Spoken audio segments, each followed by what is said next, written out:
Magandang umaga po. Magandang umaga. Madlang kayo po.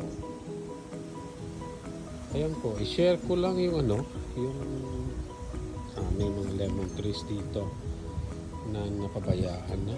So ang labas, ang resulta sa napabayaan na lemon ay ganyan. Hindi na ang cause niyan ay no sufficient sunlight dahil sa may nakaharang na malunggay tree. So ang solusyon dyan, puputulin to para mabuhay siya. Pero sayang yung malunggay, pag-iisipan ko muna yan. Ito naman, ito yung mga bago na lemon trees. Pag nakita nyo, may mga bunga na. Dumami na sila. Nagsimula ako nito, dalawang maliit na lemon trees. Pinili ko sa SM. Ito ngayon, ang dami na nila. Ayan, hanggang dun sa dulo. Ayan pa. Ayun. Sabay na ang bunga nila. Tapos nagsasag na. Yun, nasira na yung mga brace. Mahigit isang taon ito kasi. Mga isang taon at kalahati. Ayan o. Ayan. Mga bunga nila. Sira ang mga braces.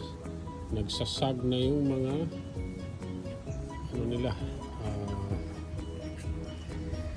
Yung kanilang fruits. Ito pala, yung lot pala nito, extension sa bahay namin. Katabi lang ng bahay namin. So, binuksan namin yung boundary. Tapos, gumawa ako ng, lagyan ko ng mga hollow blocks. Ito, yung pika-pika. Para meron akong mataniman. Ayan, loner to. Pero ang pangit niya na kasi yun nga. Another. Ito medyo hindi siya healthy kasi gawa ng pinabayaan kong lumaki na bignay. Gusto ko kasi yan. Yung bignay na yan, pwede kang gumawa ng wine. Pinabayaan ko lang. Sayang lang nito kasi ito, malaking variety to na mga lemon.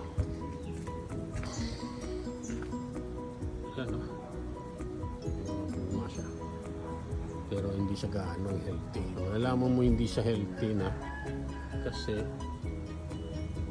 lumalagas yung niya. Nahuhulog yung mga leaves at saka nagkukulay yellow na o verde ba yun? Ay, hindi. Yellow. Yellow. Ayan yung support. Nahuhulog.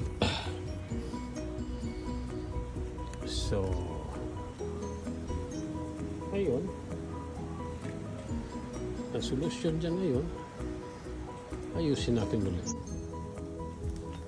Pag bonfire muna tayo para hindi masyadong maraming mosquito. Ito pala may konting pond ako dito na ginawa para sigurado yung tubig. Ito yung dinidilig ko pag mainit pa sa yung panahon. Hindi nga lang clear pero may mga tilapia yan dyan. Pwede nyo kainin. Tilapia. Kahit walang irrigation, buhay pa rin yung mga yan. Dumadami sila. Next time i-feature ko yan sila.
Alam niyo ba kung ano yan?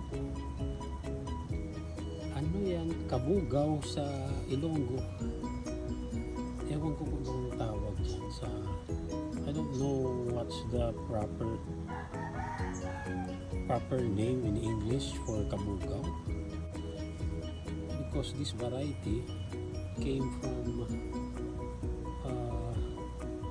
Don Salvador, which is like Baguio in Luzon. It's very sweet. I'll update you when this grows after several months. Ba't ako nag-English? Okay. Ito ano? Kabugaw. In English, I will just research for it and then yun, tingnan natin kung gaano katagal tumubo to. Alam niyo ginagawa ko dito, tinatapon ko lang yung seeds pagkatapos kumain, tapon ko lang dito, tapos yun, after 1 week or 2 weeks, yan sila.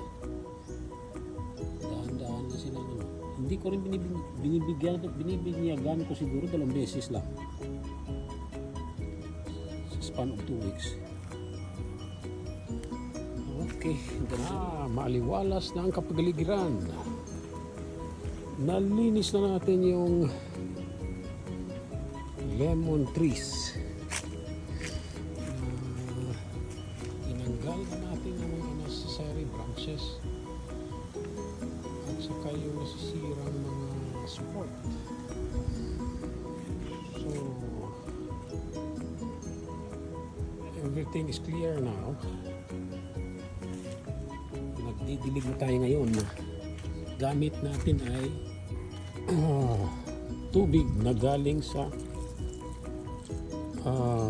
pond ng ating excuse me. Pag nakita nyo itong kulay ng tubig ay green dahil yan ay galing sa pond ng tilapia. Ayan.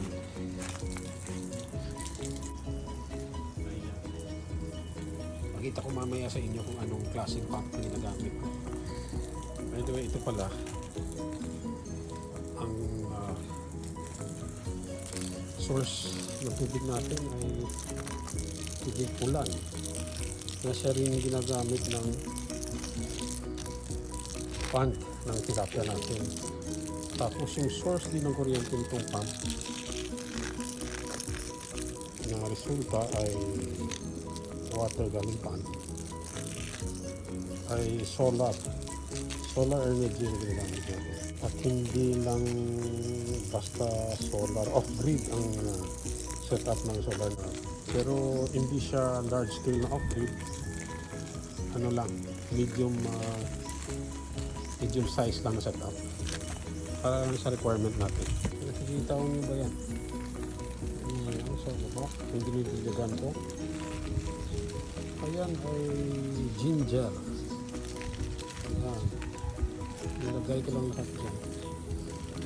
Tapos pag yan ay nag-turn dilaw na yellowish yung leaves, ibig sabihin, pwede nang i-harvest. Ayan, patuloy.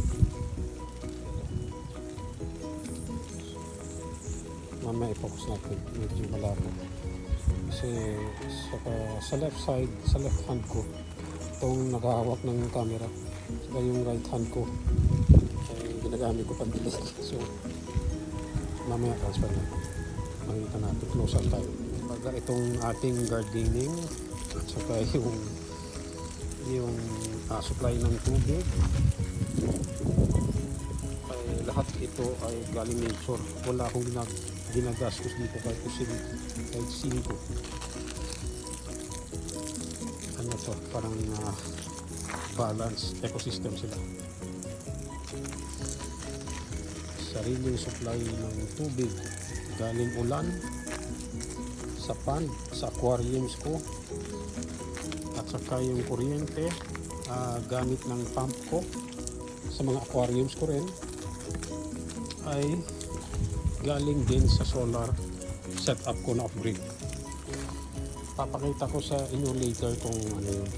O sa next na video. So sige, dito na muna tayo. Nakaliwalas na. Kitang-kita na mga bunga. Wala na yung namamatay na mga branches.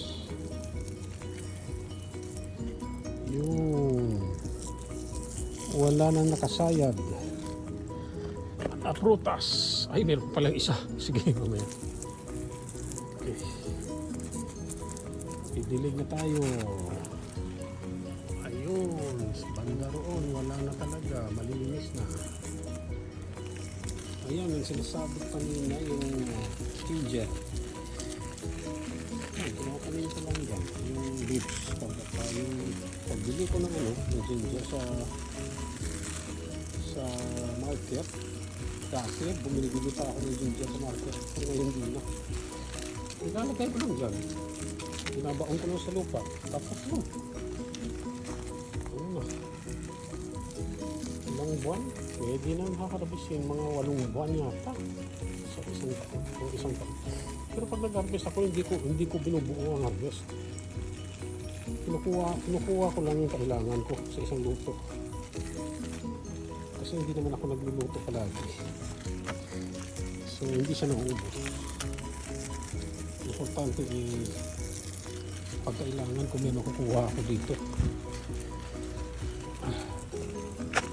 Ayan, namamatay yung lemongrass kasi hindi na diligan.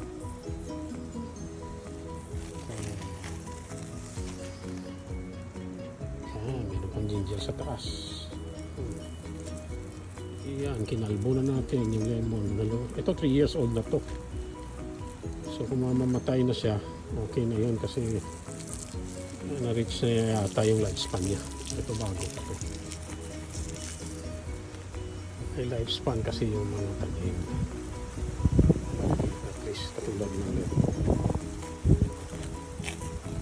Hindi na malunggay. Konti na lang para mag-giveaway sa sunlight dito kasi yatang insekto kasi wala masyadong init, sikat ang araw ang kailangan. So pinutol ko na.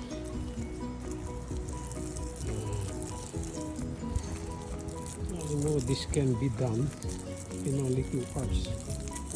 Tapos you will have another cycle again of your fruits and the benefit that you're getting from it for another 6 months. You have to check it every 6 months at least.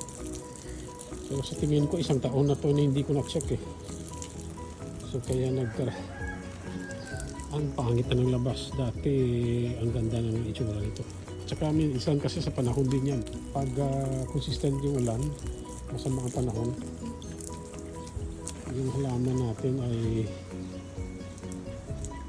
sasuffer din sa panahon. Yan ang munting off-grid solar setup ko. Yan ay nag-power up ng 4 na ilaw. Isang aquarium na malaki. Tapos yung minsan dito ako nag-charge sa phone. Kung ano pang kina-charge na 12 volts.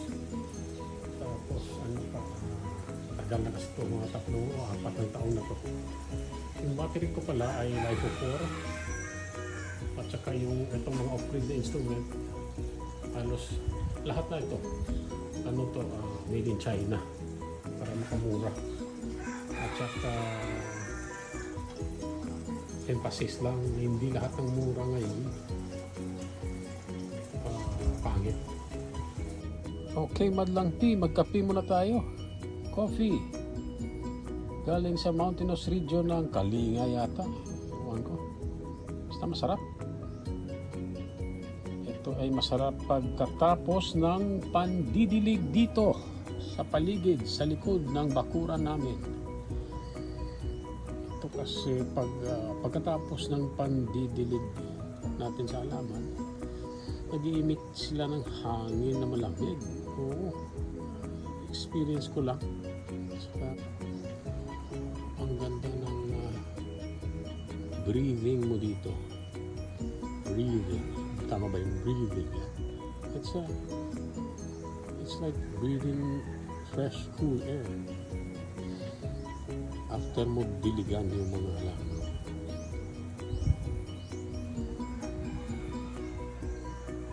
I-reciprocate ka nila.